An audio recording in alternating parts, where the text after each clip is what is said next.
Kalau bicara tentang ikhlas, ikhlas itu satu kata yang mudah diucapkan, tapi rasanya tidak mudah untuk dihadirkan.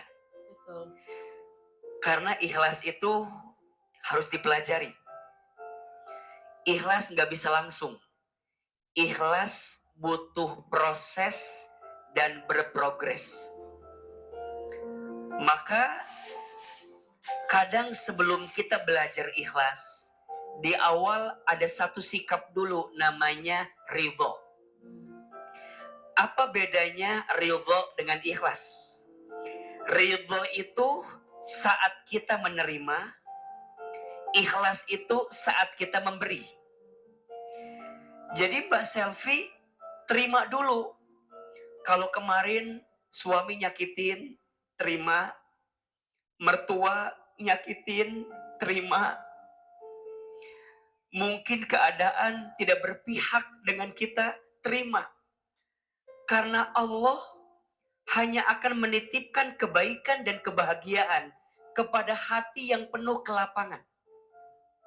Maka perhatikan, doanya Nabi Musa, ketika Nabi Musa harus menghadapi Firaun, apa doanya? Rabbis rohli sodri wa yassirli amri wahlul 'uqdatam min lisani yafqahu qauli.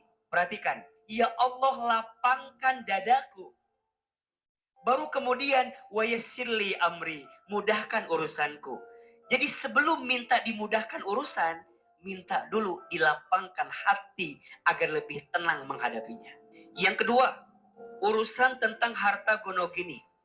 Harta gonogini itu adalah harta bersama yang dihasilkan ketika kita berumah tangga bersama dengan dia.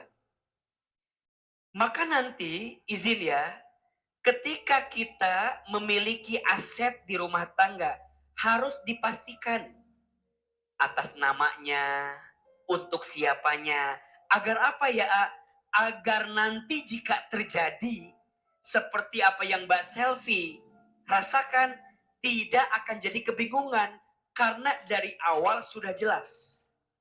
Kalau belum jelas gimana ya?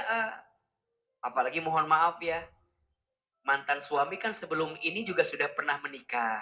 Iya, tapi meninggal Ustadz. Meninggal. Dan izin mungkin juga sebelum ini beliau juga sudah punya harta.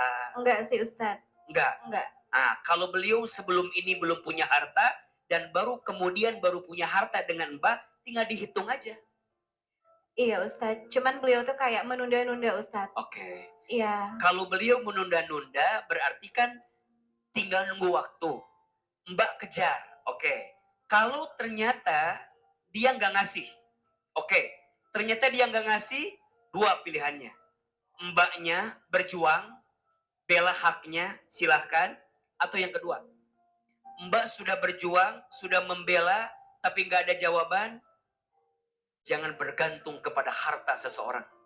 Mbak bisa berdikari, bisa berdiri, bahkan sekarang Mbak izin tadi jualan sebelah. Iya betul. Bagus.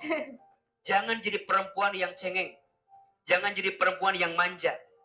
Jangan kemudian kita merasa, kalau aku nggak dikasih sama mantan suamiku, aku nggak bisa hidup. Jangan. Mbak sekarang buktikan, usahanya dibenerin, Iya. diseriusin, agar jadi, walaupun mungkin nggak mudah ya. Nggak mudah Ustadz. Mbak yang sebelumnya dijadikan ratu, semuanya serba ada, Iya. semuanya serba punya, sekarang harus kehilangan semuanya. Nggak apa-apa. Kadang Allah mengambil sesuatu darimu, bukan untuk menghancurkanmu, tapi Allah sedang menyiapkan kebaikan lain daripada kebaikan yang tadi. Amalkan nanti doanya ya. Rabbana afrigh alaina sobron wa thabbit aqdamana wangsurna 'alal qaumil kafirin. Rabbana ya Allah, afrigh alaina, hadirkan untuk kami sobron, kesabaran. Wa thabbit aqdamana, dan kuatkan langkah kami. Wangsurna, dan tolong kami 'alal qaumil kafirin, agar kami tidak menjadi orang-orang yang kafir. Amin ya Allah. Jangan terlalu sering menangisi orang yang menyakiti kita. Yes. Terlalu berarti air matamu hanya untuk menangisi orang yang pernah menyakitimu. Mudah-mudahan Allah berikan kekuatan untuk basuh. Amin ya Allah. Amin. Ya Rabbal Alamin. Aku tuh mau rumah tangga aku tuh yang terakhir.